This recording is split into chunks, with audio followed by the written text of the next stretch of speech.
Welcome to the Wealth Without Wall Street podcast, your guide to understanding how to get out of the Wall Street rat race and start your own mailbox money lifestyle. Now, don't let these handsome Southern draws fool you. These financial minds are teaching our country to enhance savings, increase cash flow, and create passive income, all without the help of Wall Street. Are you ready to break through? Now here are your hosts, Russ Morgan and Joey Murray. Welcome. This is the Wealth Without Wall Street podcast. Your host, Joey, the Italian Stallion Murray, joined as always by Russ, the Idea Guy Morgan. Russ, I have to defer today's topic to you because you are so much older than me. I mean, you are the one that is aging the most out of all of us, which is representative of your hair, the gray. I mean, let's just be honest. Man, that was pretty low, Stallion. I mean, I get it. You got the black mane rolling over there. It looks good. I mean, right. I got the gray speckle. You know, I thought it was like the salt and pepper. Yeah, the distinguished gentleman look. That's what I was going for. Yeah. I don't know. Maybe Richard Gere can get away with it, but I don't know about Russ Morgan. Yeah, me either. Well, I will say today's interview hit home with me in a lot of ways. We started talking with our guest, John King, and he started talking about extended healthcare needs, started talking about issues that happen in his personal family life. And he challenged some things that I really had not focused on. I don't know about you, but my parents are now in their early 70s, and we're getting closer and closer to needing to know what's going to happen potentially when that time comes and maybe their health fails. And when he talked about being in the hospital with his father, just the question marks, the things he had to go through. It made me think of my dad. Literally, my sister and I got together this week. We were at my dad's house. I started asking him, like, Dad, do you have like an advanced medical directive? And he's like, who? You're right. And to be honest, I don't even really understand what I'm asking. I know it has something to do with like, if your organ stopped or whatever, do you have like a do not resuscitate? Do you have some of these things that would you go on life support? How long?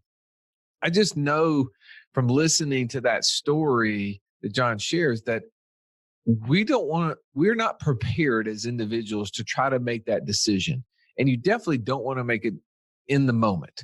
You want to make it when everybody is thinking clearly. And more importantly, you want the person whose body it is to be a part of that discussion. And that's what doesn't happen. There was a lot of things that just awoke me to areas that I need to clear up. And I'm kind of right at that stage where this is something that's come reality over the next maybe 10 to 15 years. Well, the kind of conversations that John shares with us that we should be having now they really make so much sense. But there were things that we had to hear it from his perspective of almost being educated overnight.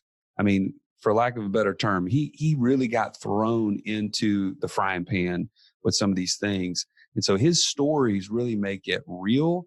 And I feel like his passion came through in his interview with us that, man, more people need to be taking action. That's what I really walked away with. And I did say that, because a lot of times this conversation seems to be more directed to, hey, I'm getting older.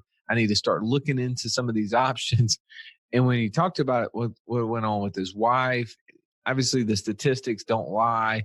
We're not getting healthier as we get older, right? We're aging and things are happening, and the protection measures that we need to put in place that, you would think because we're in this world that we know how all this stuff works and we would have it all figured out, and we don't. And I'm so grateful to have specialists like him come on and share ideas. So he's going to help you debunk some of the financial myths that surround this whole extended healthcare, or some people refer to it as long-term care. I just want you to know, go into it with open ears, because after listening to this, Joey, he and I are going to sit down, and I'm going to be, setting up plans for my wife and I, because I definitely know that we need to get some of these things in place. Well, absolutely. And I think you're going to gain a lot more than just what we've said here. Let's go ahead and jump into the conversation with John King. Welcome into the show. Today we have John King joining us as our expert today. Man, so glad to have you in the show. Thank you for having me. I appreciate it. Yeah, John, it's not every day that we get to sit down with somebody and talk about things that are outside of our realm. That's a joke. That's literally every day. Joey and I have such limited experience and expertise that it's easy for us to have experts in the room. But I want to go back to a couple years ago, right? You're 25. You're over at the University of Alabama. We'll keep all the jokes aside for that part. Please, thank you. You're a graduate student. You're doing your first counseling session, and some things happen. Tell us a little bit about that day. Right. So March of 99, actually, I go in to do my first counseling session, and I was really excited because I had studied for 7 years to be able to make a difference in people's lives, you know, and this lady comes in, she was obviously distraught. You all tell people very well how important planning for the known and unknown is, especially when it comes to life insurance. Well, her husband hadn't spoken to you all. So she had 3 kids, and her husband, they were in their early 30s. He unexpectedly died. Wow. So she was there putting herself through law school to provide for her family. And it was incredibly emotional. I just held up the metaphorical mirror. I was doing some reflective listening. I was taking notes and doing everything that I was trained in class to do. And at the end of the session, it was incredibly helpful for her. And she thanked me so much.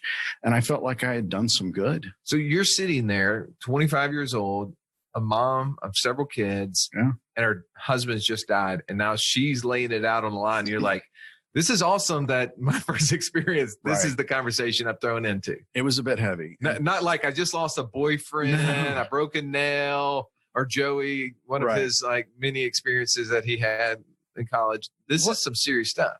Seriously. Yeah. And they come into our lab because they maybe can't pay for private counseling outside. Right.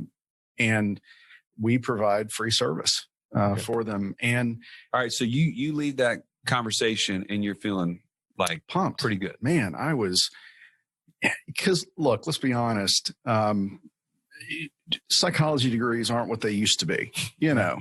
And so the first thing I did was call my dad and said, hey, thank you for believing in me. Thank you for putting me through college. I made a difference in somebody's life today. I helped someone. That's huge. Which is what my goal was since I was a kid, was to be able to make a difference in other people's lives. And I was talking to him, and I could tell he was kind of working in the background doing manual labor or something, which was common for our family to chop wood or, you know, dig a hole, do something. So it wasn't unusual. And, you know, he was glad that things were going well for me in school. And I remember the conversation very well because the last thing I said was, all right, love you, Dad. Have a great day. And I would encourage your listeners to always let the last thing you say to your family members be positive and helpful, because it could be the last thing you ever say to them. 30 minutes later, I called back, unrelated topic, and my stepmother answered the phone and said, your dad's passed out in the yard. The ambulance is here. I've got to go. What? All right, what's going on in your head at that point? I just time, you hear about it. Time stands still. Everything slows down.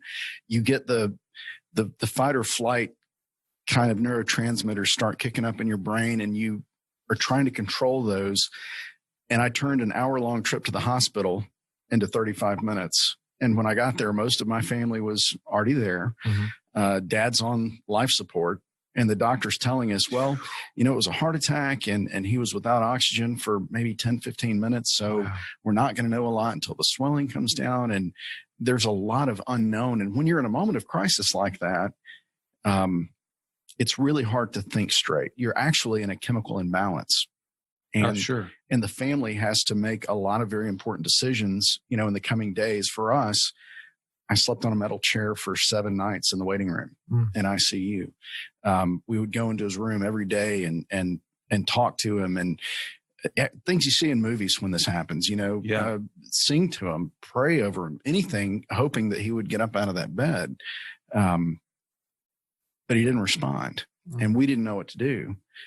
So first I would tell your community, if you don't have an advanced medical directive, if you don't have a living will, find somebody in the community you can do that with. because it will protect your family from heartache. And you may think, well, I'm 35. You're talking about somebody, my father was 50 at the time. If he had planned in his 40s, maybe we wouldn't have experienced it like that.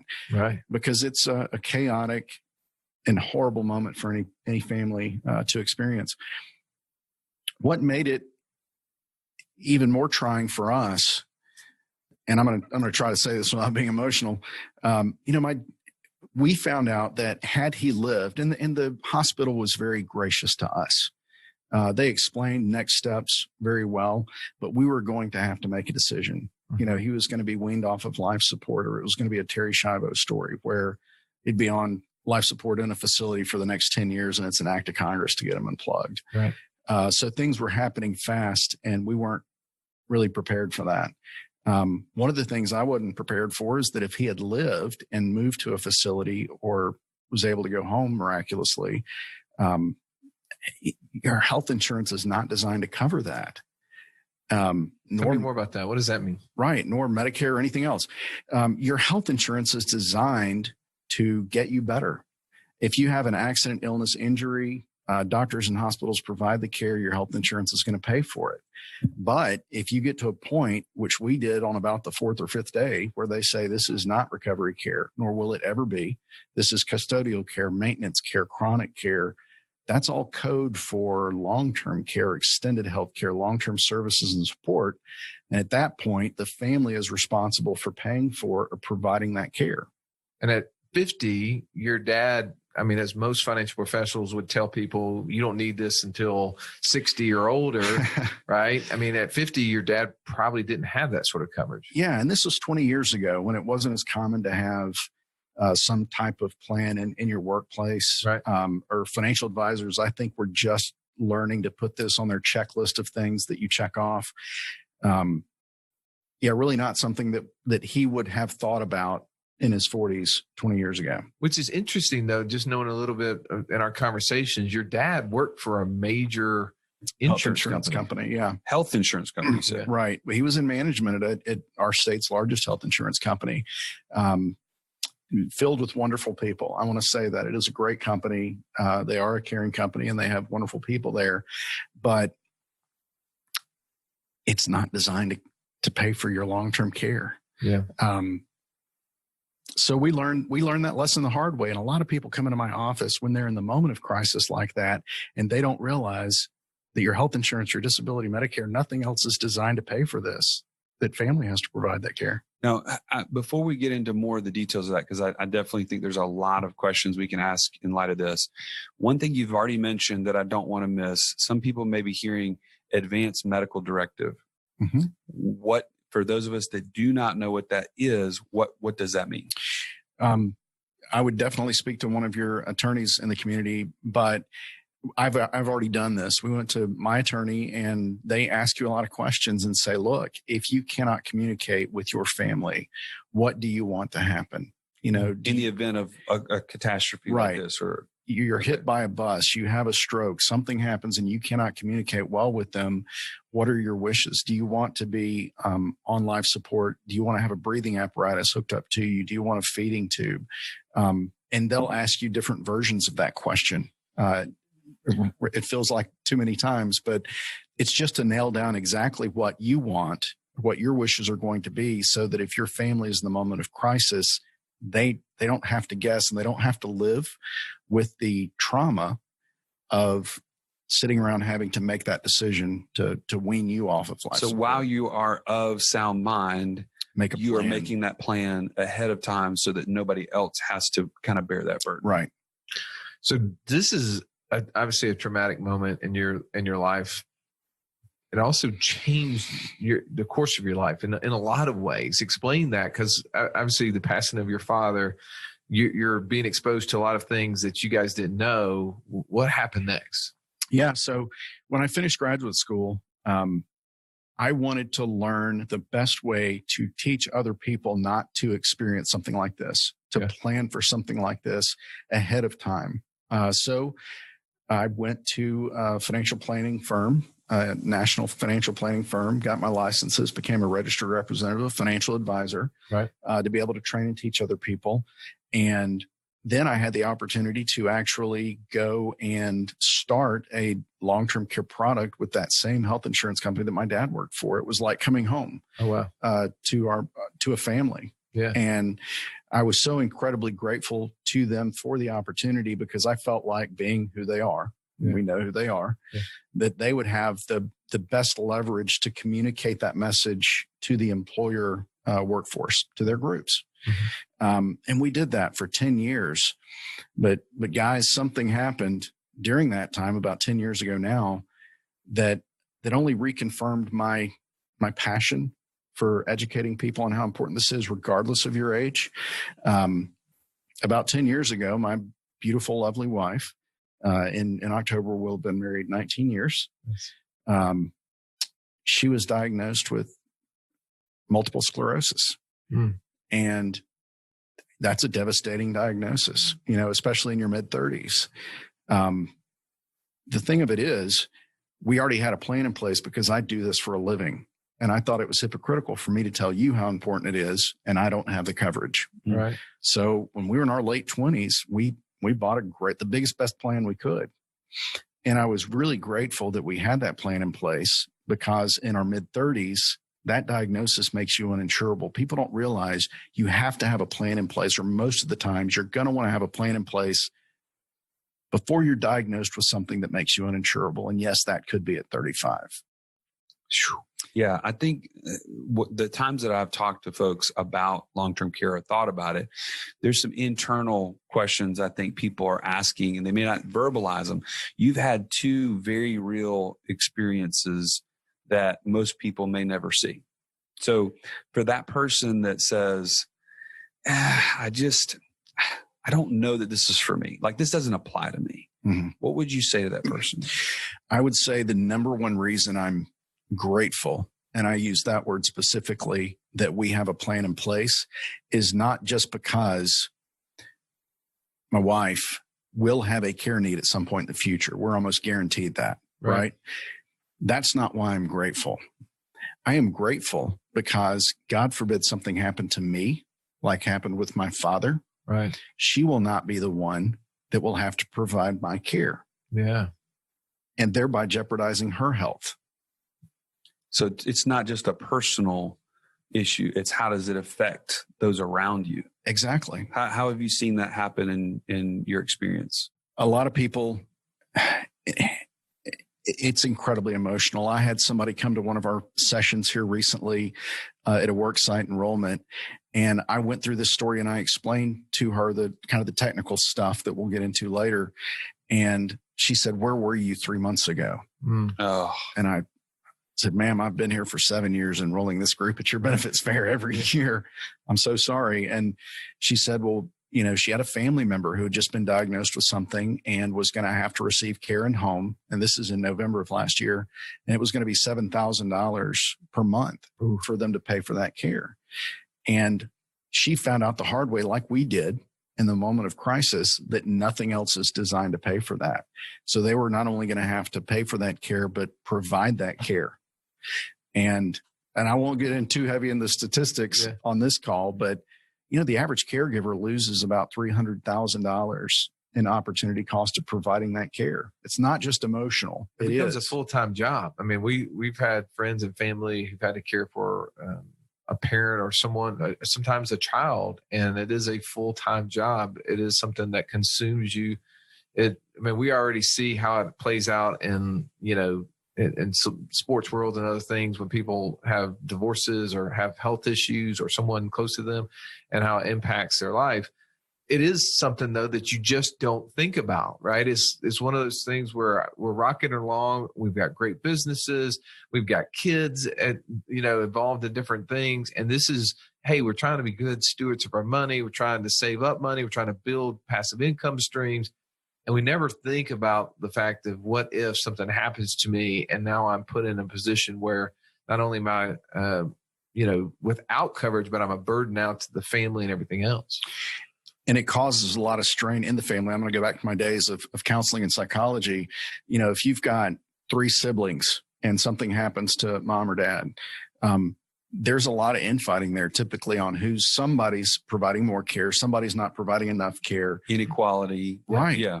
And then there becomes, infighting, and it destroys relationships. Yeah. We've seen that too, where you get, that again, everybody loves mom or everybody loves dad, but they will want to do it a completely different way. Right. Their level of care is different than what the other person would do.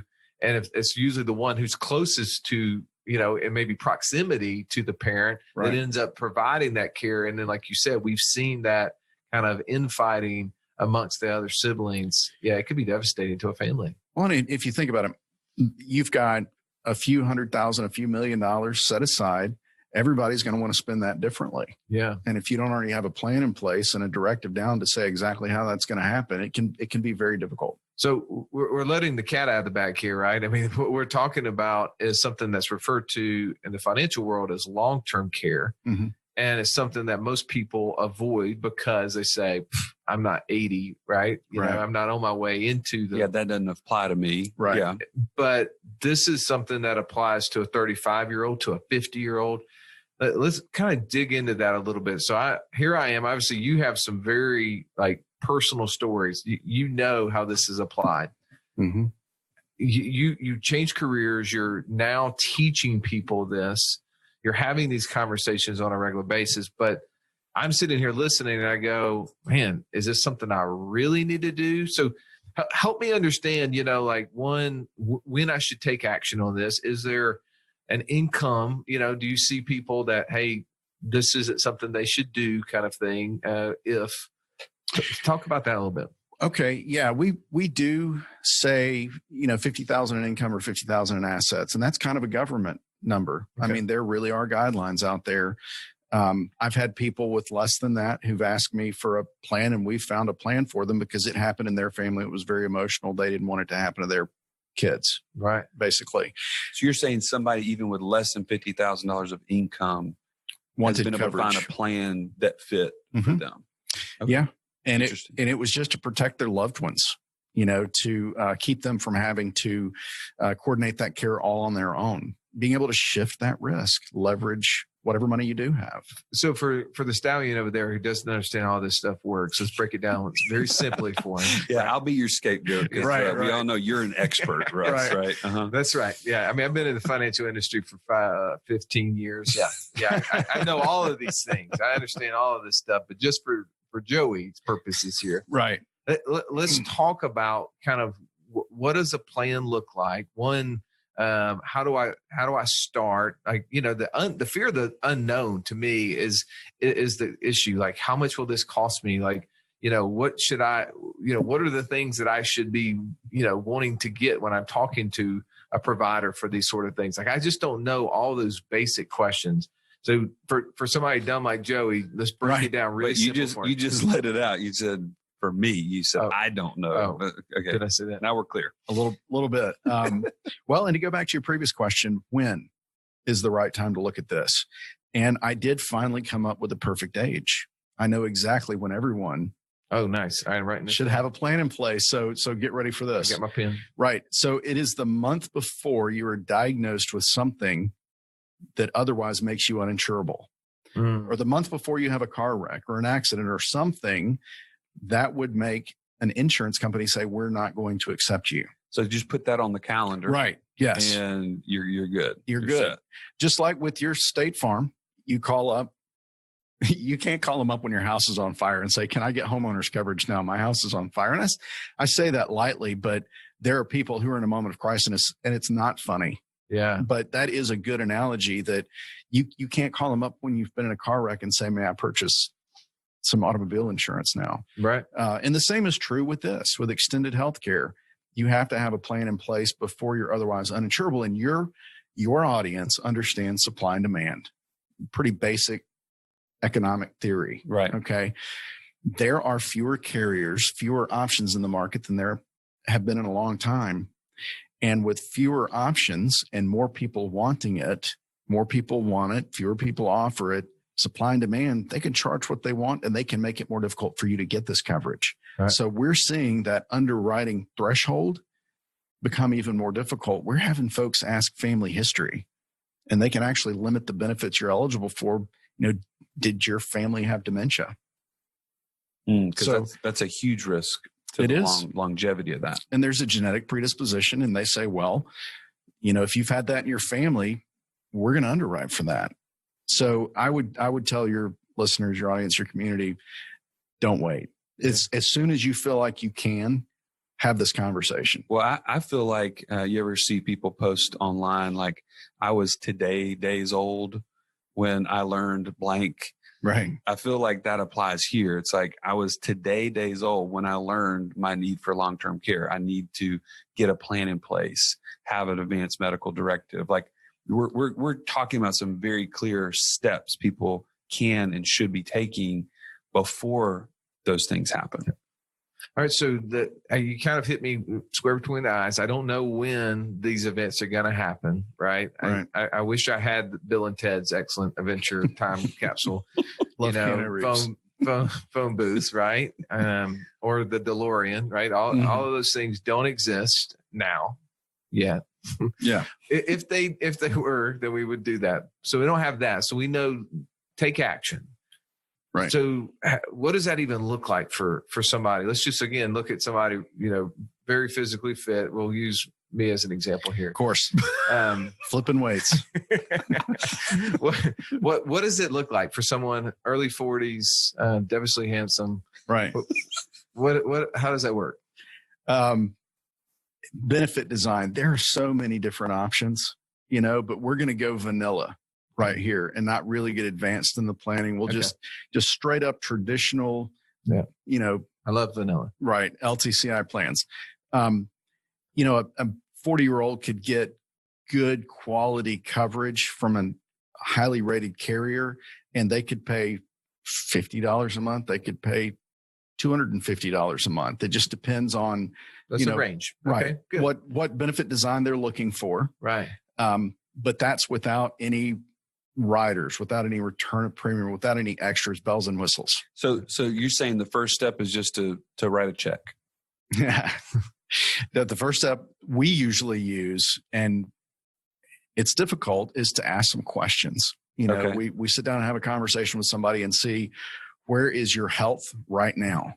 Because there could already be some options that are not on the table for you.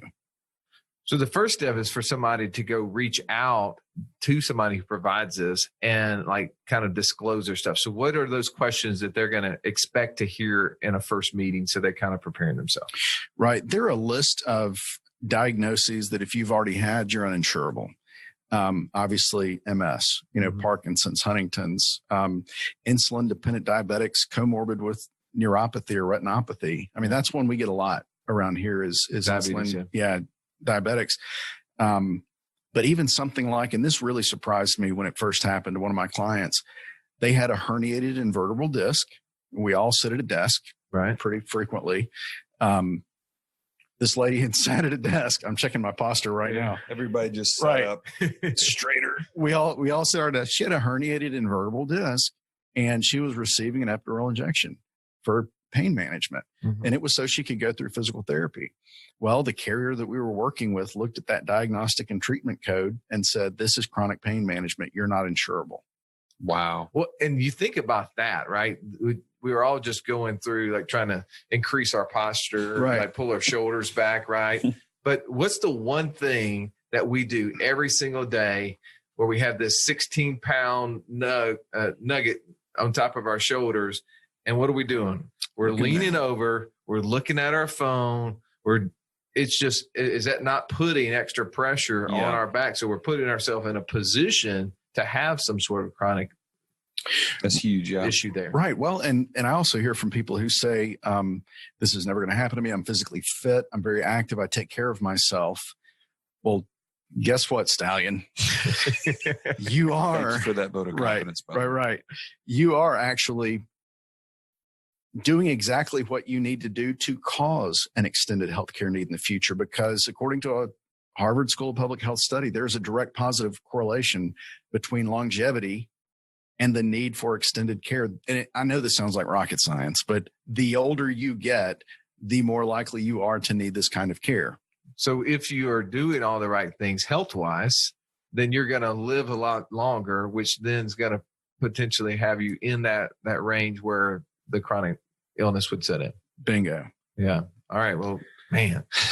You're just shattering all of these internal thoughts that people are having, like, it doesn't apply to me. That can't be me. Right. It could absolutely be me. Okay. So those sort of things, I need to know that they're going to ask me about some potential medical issues that I've had. Mm-hmm. What's next? What's the next step for me? Then when I'm doing a personal consult, we try to find a balance between, sorry, I talk with my hands and I think I hit the mic again. I apologize for that. We try to find a balance between the premium that they're paying, what are they giving for this coverage, and the benefit that they'll be receiving. Yeah, I think that's a question some people have, and even they say, well, I don't want to be, insurance rich, right? Right. I mean, like, where's the balance there? So how do you find that balance? Right. It's an individual decision. Okay. I mean, and it takes a lot of time.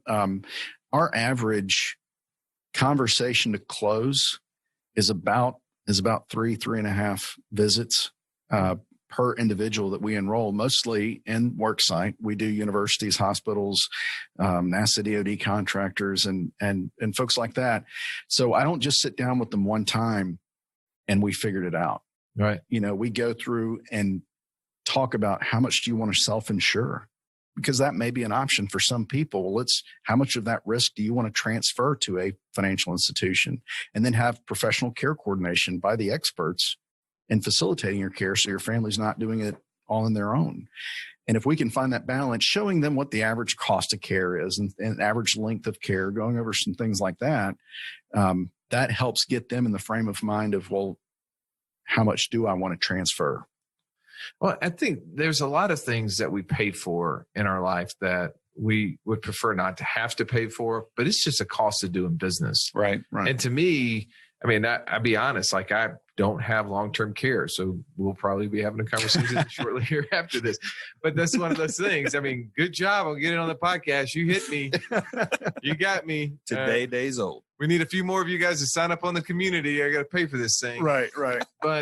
But seriously, I mean, as a father, as a husband, I don't want to lay responsibility off to someone else to have to take care of these things. I want to be as responsible as I can. And to me, that's the cost of doing business, to be a responsible dad, to be a responsible husband.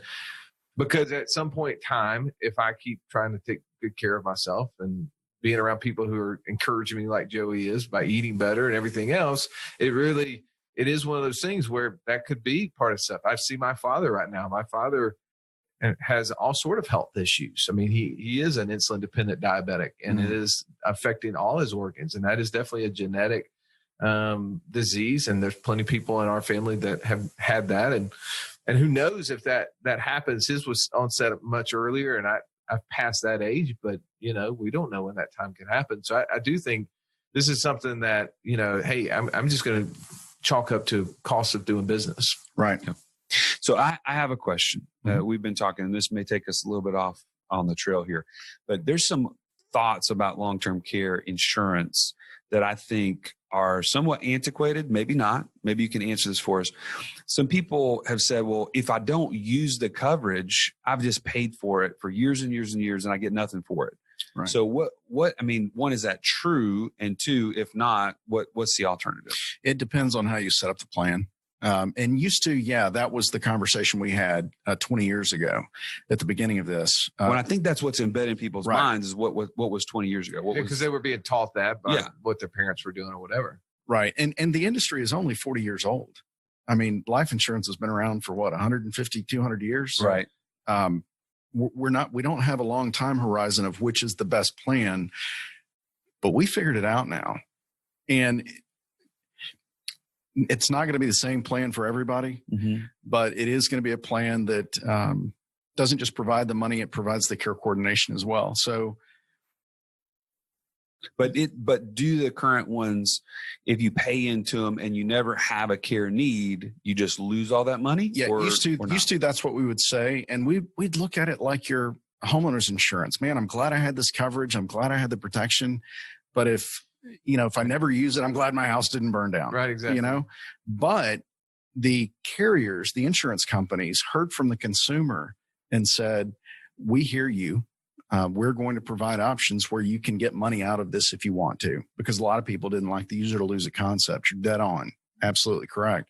So now you can add a rider to traditional long-term care insurance if you want to, which will pay you a benefit to a beneficiary. If you never use it as long-term care, they'll write a check. Almost like a death benefit. Yeah, like a death benefit. And the opposite and equal version of that is a hybrid plan. Hybrid plans are kind of all the rage in the industry right now, and it's more palatable to people. It costs quite a bit more, but they'll look at it and say, one of the carriers we use has a rate guarantee, a lifetime rate guarantee. And if I use it for long-term care, there's an unlimited benefit. Well, if I don't use it for long-term care, a beneficiary gets a death benefit, a couple $100,000. And I've not thrown this money away. It's been a good investment. So here, and we're kind of jumping around a little bit, but these questions are coming to my mind as I'm trying to apply this to my own scenario and those in which I talk to on a regular basis.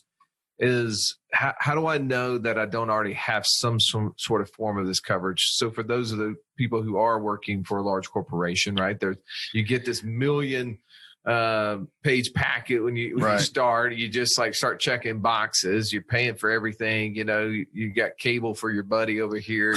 Right. You got your United Way contribution. Always. I mean, you got everything you can have. So how do I know? How do you help people decipher? Maybe potentially their group covers it, what that covers. Is that a good plan? Yada, yada. That's a great question. And it's one we hear often because people will come to our meetings and we don't use the phrase long-term care much anymore because there are some ideas that come along with that and they think it doesn't apply to me. So we try to change that conversation a little bit. But when they do come in, they'll go back to the office.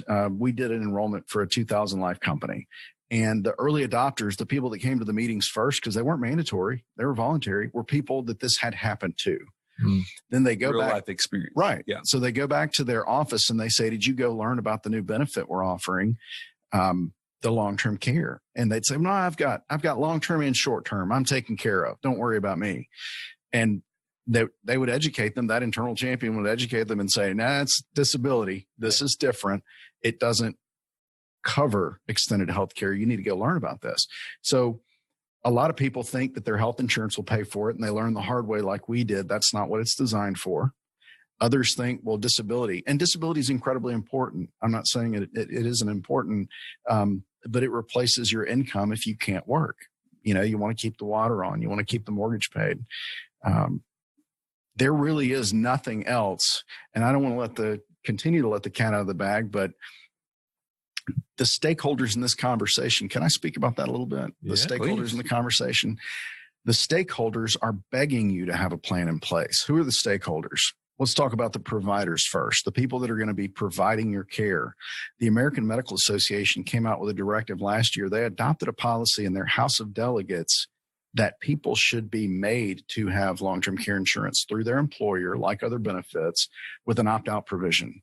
Oh, wow. Like it's just given that you're going to take it unless otherwise. Right. Unless you choose it. Unless you actively opt out, because they know they can't provide care that you can't pay for. Well, I mean, we were listening to a video the other day that was on the tax train is coming, and there was all of these expenses as to why the government is running out of money, why Medicaid and Medicare and all of these different government facilities we're not going to have it. And one of them, they were talking to the CEO founder of CrossFit, and he brought up the millions of people in diabetes and what that was sort of burden that was going to create to flush the system. So this is kind of their option is, hey, we got to start getting them on the corporate level to go ahead and opt in. So we're not on the hook. Offload that risk to them. It's expected to be about $30 trillion of unfunded liability.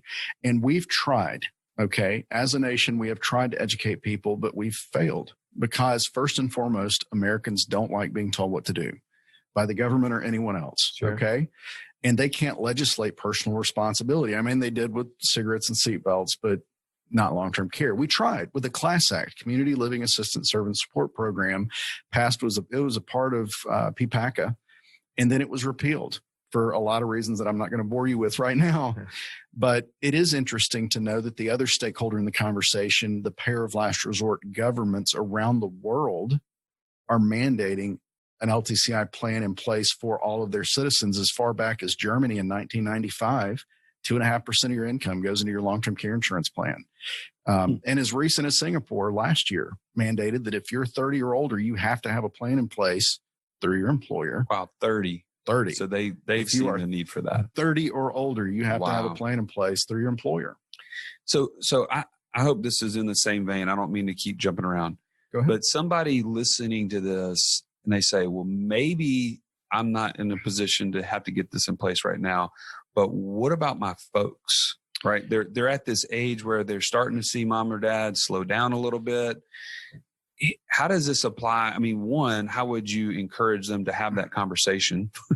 Like, hey, I'd like to buy coverage on you. Is there a good way to, explain that? And then two, I mean, is this a good thing for them to be thinking about? It is. It is a good thing for them to be thinking about sooner than later. And I'll give you a very clear reason that I couldn't believe when I was doing my research. I told you guys about the filial support laws that have been passed in 30 states now. When I first read this PTOS case in Pennsylvania back in 2012, I couldn't believe it. But here's how, can I tell that story? Please. Mom goes into a facility. She was Medicaid eligible. And for your listeners, there's a big difference between Medicare and Medicaid. Medicare is health insurance for people over 65 or with special needs. Medicaid is welfare. It's for folks who have $2,000 personal net worth. She was Medicaid eligible and she incurred a $90,000 expense. Well, she got better and she went back to her homeland of Greece. Her son, who owned a chain of restaurants, gets a bill from the facility and they said, we need $90,000. And he says, well, no, she's Medicaid eligible. You can go after her. And he said, we don't want Medicaid. Medicaid pays 70 cents on the dollar. We want retail. We want it from you. And it went all the way to the state Supreme Court. They ruled in favor of the facility, citing filial support statutes. And that is an old English law that says you got to take care of your family, right? And now it's been passed in 30 states. And literally, if you have a parent who has an extended healthcare need and they don't have money to pay for it, the facility can, by law, sue you. Wow. So it's now important for us to know what our parents have or even more so what maybe they don't have. Right. And so how do you encourage the family to have this conversation? Let's say you're the 30 to 50-year-old kid and you're trying to say, okay, mom, dad, learned about this today. It's a tough conversation with mom and dad, right? Right. How do you see that going down? I would encourage them that maybe if they said something like, look, I heard about a story today of someone who went through an unexpected healthcare crisis with their family, and it was really tough. And I don't want that to happen to us. So, and they can even, selfishly, they can say, look, mom, dad, if something like this happens to you, I don't want to be in a position where I've got to make this kind of decision. So let's go ahead and write down some plans, some ideas. Do you have a medical directive? Do you have plans in place? And that can kind of lead into, well, what funding mechanism is there? Because your health insurance isn't going to pay for it. Medicare doesn't pay for it. Where's that money going to come from? We can't pay for it. Well, and these just aren't everyday conversations you have, right? I mean, we are trying to make money a conversation that's happening on the reg. Well, when you're talking about advanced medical directives, what's going to happen if I get into a situation where I needed extended health care? That's not, that's so far from the norm. But if we're going to be responsible, if we're going to be looking out for all areas, this has got to be a part of our assessment that we're doing for our family, for our future. So, John, this has been amazing. Like you as one, thank you for sharing your story.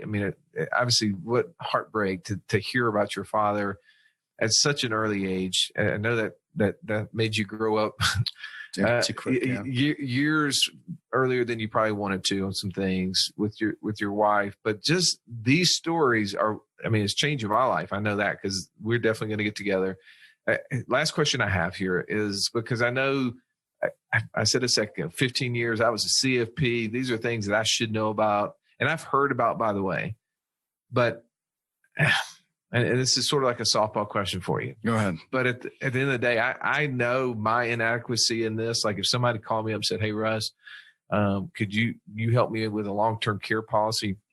Well, the fact that I have an insurance license allows me to help somebody with that, but I would not be helping them.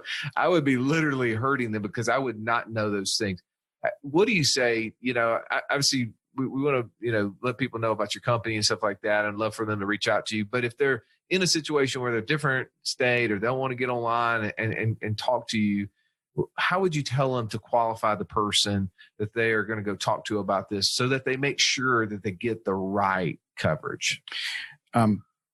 First and foremost, that they work with a specialist. And here are some websites they can look at, longtermcare.gov, where the federal government is telling you, begging you, get long-term care insurance. And these are the qualifiers, if you will. Okay. LTCfeds.com, you can look at the actual worksite plan that federal employees have through the government for their long-term care. But I would say, make sure it's a specialist, somebody who specializes. And I have nothing against general practitioners. But I don't want my podiatrist working on my heart, Right. That they are a specialist. CLTC designation actually means something. They could probably go to altci.org and look for someone there. But yeah, certainly we'd love to help them from California to Carolina as well. So real quickly, how does somebody, if they want to reach out to you, how would they get in touch with you? Yeah, easy enough. LTCiplans.com. is probably the best way to do that. John at LTCiplans.com, JOHN. Or they could call us 888-915-3197. Is there any sort of, I know you've created so much content and you've been an amazing blessing to us to keep sharing. You're going to come into the community, you're going to share some stuff there, but is there like a video or is there something like more as a follow-up to this that you could point somebody to? We do. We've got some content on YouTube, but on our website, if you click on the information tab in the menu, you can click on research, and that's where we put the most valuable information we could find over the last 20 years doing this. That comes mostly from third parties, that didn't come from me or an insurance carrier. It came from the stakeholders in the conversation to drive home the point about how important it is. And there's some great videos on there as well that might be helpful. And what's that website one more time? LTCiplans.com. All right, perfect. So, by the way, just in case it wasn't clear, John is already in our community. He is already there to answer your questions. He is going to do a Q&A because obviously Russ and I probably left a bunch of those questions on the table. This is a big subject. It's not, something that's very minute or acute. So if you want to be a part of that Q&A, join the community today. Go to community.wealthwithoutwallstreet.com, sign up, and you can be a part of that conversation, or you can watch it if it already happened in the past. So make sure to do that. Thank you again, John, for stopping by. I really appreciate you. Very welcome. If you've been listening to our podcast, you're like, man, I love what you guys are talking about. I want to build passive income for myself. I want to use one of these 5 pillars to do it. But what do I do? Tell them, Stallion. It is so easy. You got to take the first step, right? Go to the longest URL in history. It's freecall.wealthwithoutwallstreet.com. Again, you may want to write it down, freecall.wealthwithoutwallstreet.com. You can set up your own time on our calendar, and we are looking so forward to meeting with you. This has been the Wealth Without Wall Street podcast. Don't forget to subscribe to the show to break free of the Wall Street mindset and begin building wealth on your own terms in places you understand so that your wealth will never run dry. See you next episode.